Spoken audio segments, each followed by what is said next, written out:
দিয়ে দেখা দরকার। এবং আমরা এই প্রশ্ন করতে পারি, এই ঘটনাটা কি চক্রান্ত? কারা করছে সেই চক্রান্ত, বা এই ঘটনাগুলো কিসের লক্ষণ সেটা হিসাবে দেখতে হবে।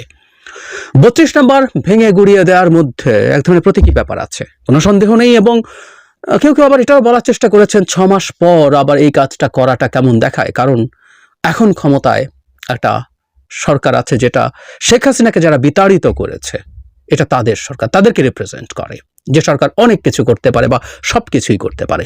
সেই সরকারের সময় এটা হওয়া ঠিক হয়েছে কিনা আমি আমার ঠিক জানিয়েছি। আমি 32 নম্বর পর্যন্ত অ্যাকসেপ্ট করি। কিন্তু গতকালই ওই ভিডিওতে আমি যোগ করেছিলাম, হালকা একটু কথাও বলেছিলাম, 3টা ঘটনা। সুধা সদনে আগুন দেয়া হয়েছিল, শেখ হেলালদের বাড়ি মানে শেখ মুজিবুর রহমানের ভাই শেখ হাসিনার চাচার বাড়ি, শেখ হেলাল তার চাচাতো ভাই, এবং তাদের যে বাড়ি যেটা আওয়ামী লীগের ওই অঞ্চলের ক্ষমতার কেন্দ্র, সেটার উপরে হামলা হয়েছে, ভাঙচুর হয়েছে শেখের বাড়ি। নট অনলি দ্যাট, জনাব হানিফ কুষ্টিয়াতে আওয়ামী লীগের যুগ্ম সাধারণ সম্পাদক ছিলেন, তার বাড়িও ভেঙে দেওয়া হয়েছে। এটা গতকালই আমি জেনেছিলাম। আজ সকালে আরো কয়েকটা খবর চোখের সামনে পড়ে, আমি হেডলাইনগুলো পড়ি। কুমিল্লায় বাহারের বাড়ি ভাঙচুর, সাদিক আব্দুল্লাহ আমির হোসেন আমুর বাড়িতে বুলডোজার চালালো ছাত্র জনতা, তোফায়েল আহমেদের বাড়িতে ভাঙচুর, অগ্নিসংযোগ। এবার নেচে গিয়ে জান্নাতি প্যালেসে আগুন দিল ছাত্ররা। জান্নাতি প্যালেস হচ্ছে নাটোরের সাবেক এমপি শফিকুল ইসলাম শিমুলের বাড়ি। আমি জানি না এর মধ্যে আরো ঘটনা আছে কিনা, থাকতে পারে।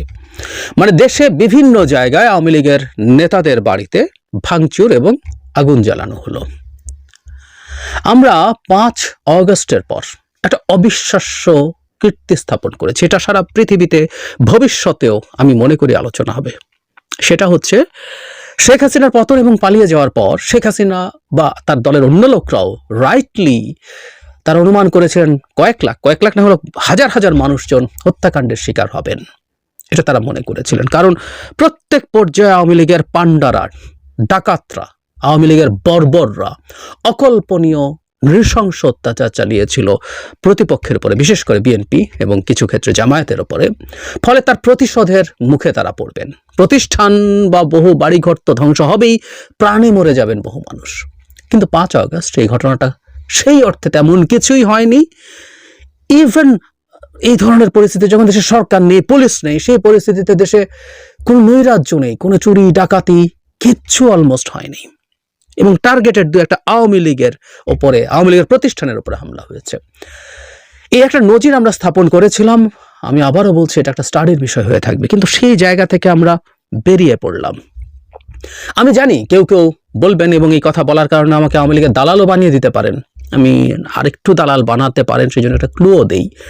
5 অগস্ট শেখ হাসিনার পতনের পর প্রথম যে ভিডিও এবং দ্বিতীয় যে ভিডিও, দুটোতেই আমি এক্সক্লুসিভলি বলেছিলাম কোনোভাবেই আওয়ামী লীগের স্থাপনা, আওয়ামী লীগের লোকজন, তাদের ওপরে হামলা করা যাবে না, আমাদের উচিত হবে না।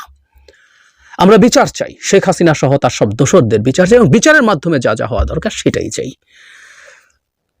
আমি জানি না আপনারা কিভাবে নেবেন। আওয়ামী লীগের উপরে কোর্টে আওয়ামী লীগের বিভিন্ন লোকজনকে যখন আনা হলো, যখন হামলা হলো ফিজিক্যালি, আমি সেটাও প্রটেস্ট করেছি, খুবই উত্তপ্ত অবস্থায়, ঝুঁকি নিয়েও করেছি। আমি এখনো তাই বলছি।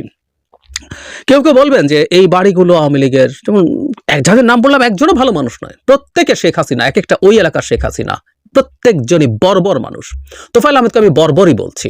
ওনার এই দেশের ইতিহাসে, এই দেশের বহু সংগ্রাম লড়াইয়ের ইতিহাসে অনেক গুরুত্বপূর্ণ অর্জন থাকলেও শেষে তিনি আওয়ামী বর্বরে পরিণত হয়েছিল। প্রত্যেকে বর্বর, এটা নিয়ে আমি কোনো ডিবেট করি না।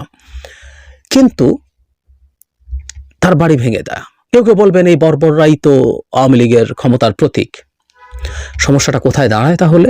সমস্যাটা দাঁড়ায় হচ্ছে কোন জায়গায় আমরা তাহলে থামবো, কাকে আমরা প্রতীক মনে করব না। একটা গ্রামে যে লোকটা আওয়ামী লীগ করে, সেই লোকটাও কিন্তু বহু মানুষের উপরে টর্চার করেছে, পিটিয়েছে, মামলা দিয়েছে, জেলে পাঠিয়েছে, চাঁদাবাজি করেছে, মেয়েদের উপরে নানান রকম হয়রানি করেছে। সো সেও তো আওয়ামী লীগের একটা ক্ষমতার প্রতীক। সো ওই এলাকারও এবার ওকে, ওর বাড়িতে আগুন জ্বালিয়ে দাও, ভেঙে দাও, তাই কি করব? কারণ তার কাছে ব্যাপারটা অতটুকু পর্যন্ত। ফলে এটা খুবই সাবজেক্টিভ, এবং সেই কারণে যে কেউ যে কাউকে ওর মধ্যে, ওই সংজ্ঞার মধ্যে ফিট করে নিতে পারেন এবং সেখানে এই তাণ্ডব চালাতে পারেন। এবং একটা আহ্বান আছে, আমি গতকালই জানি, মানে আজকে সকালের ভিডিওতেই আপনাদেরকে বলেছিলাম যেন হান্নান মাসুদ গুরুত্বপূর্ণ একজন ছাত্র সমন্বয়ক, উনি এখন বৈষম্য বিরোধী ছাত্র আন্দোলনের মুখ্য সংগঠক বা এরকম কোন একটা পদে, উনি খুবই সিগনিফিক্যান্ট একটা পদে আছেন, যিনি আওয়ামী লীগের সব মন্ত্রী এমপিদের বাড়ি টাড়ি দখল করে সেখানে শহীদদের জন্য আবাসস্থল নির্মাণ করতে বলছেন। মানে শহীদদেরকে ডাকলেই এক ধরনের আবেগীয় সুরসুরি দেয়া যায়, তাই এটা অনেকেই করছেন, কিন্তু মূল আহ্বান হচ্ছে ওগুলো ভেঙে ফেলা। তার মতো দায়িত্বশীল জায়গা থেকে এটা করা হয়েছে। আমরা জানি না বৈষম্য বিরোধী ছাত্র আন্দোলন কি বলবেন, এটা তার ব্যক্তিগত ব্যাপার, বা ছাত্রদের অন্যান্য যেসব সংগঠন আছে নাগরিক কমিটি তারাও কি তাই বলবেন, কিন্তু আমরা এর স্পষ্ট নিশানা দেখতে পাচ্ছি। বেশ কয়েকটা ঘটনা, 8-10টা ঘটনা হয়েছে এই 32 নম্বরের বাইরে, যেগুলো আসলে একটা এনার্কি তৈরির চেষ্টা মনে হবে, এবং এনার্কি আছে এটা বোঝা যায়। ধানমন্ডি 32 নিয়ে এই প্রশ্নটা সিরিয়াসলি আছে যে একটা দেশের মানে রাজধানীর প্রাণ কেন্দ্রে যখন এরকম একটা ঘটনা ঘটে, তার আইন শৃঙ্খলা রক্ষাকারী বাহিনী কিছু করেনি। It's a very tough decision. আইন শৃঙ্খলা রক্ষাকারী বাহিনী কি হাজার হাজার লাখ লাখ জনতাকে ঠেকাতে যাওয়া ঠিক হতো? সেনাবাহিনী ছিল, সেনাবাহিনী মুখোমুখি দাঁড়ানো ঠিক হতো? আবার এট দ্য সেম টাইম এই প্রশ্ন কেউ করতে পারে, এরকম একটা ঘটনা যখন ঘটছে, মানে ওই 5, 6, 7 যখন সরকার ছিল না তখন ঘটা এক জিনিস, আর এখন যখন একটা সরকার 6 মাস পর যে তার ক্ষমতা অনেকটুকুই সুসংহত করেছে, সে এটা করতে পারলো না, প্রশ্ন তুলছে। আমি আবারও বলছি, 32 নম্বরটাকে আমি ছাড় দিলাম। What about others? এতগুলো জায়গায় ঘটনা ঘটলো এবং সরকার কোনোটাই ঠেকালো না বা ঠেকাতে পারলো না। সুধা সদন নিয়ে এরকম একটা রিপোর্ট দেখলাম যেখানে ফায়ার ব্রিগেড বলছে তারা নিরাপত্তাহীনতা বোধ করেছেন বলে সেখানে যাননি, নিরাপত্তার অভাবে যাননি। সারা দেশে বিভিন্ন জায়গায় যখন ঘটেছে, কোথাও ঠেকানোর চেষ্টা হয়নি, থামানোর চেষ্টা হয়নি। এতে একটা জিনিস কিন্তু সবার সামনে এসে হাজির হয়, সেটা হচ্ছে এই সরকারের প্রশাসনিক কোনো নিয়ন্ত্রণ আদতে নেই। এটা ভয়ঙ্কর। আজকে এটা বলে না, আমি বহুদিন থেকে বলেছি বিভিন্ন জায়গায় যখন 80টা মাজার ভাঙা হয়েছে, একটার পর একটা মাজার ভাঙা হয়েছিল, সরকার কিচ্ছু করেনি।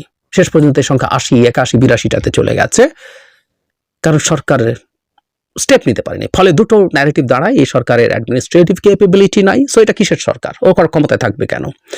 একই সাথে বাংলাদেশ এক্সট্রিমিস্ট ইসলামিস্টদের দ্বারা দখল হয়ে গেছে। এরকম আরো ঘটনা আছে, ফুটবল খেলা বলি আমরা, অভিনেত্রীদের শোরুম উদ্বোধন বলি, আর গতকাল যা হলো এটাকেই প্রমাণ করে।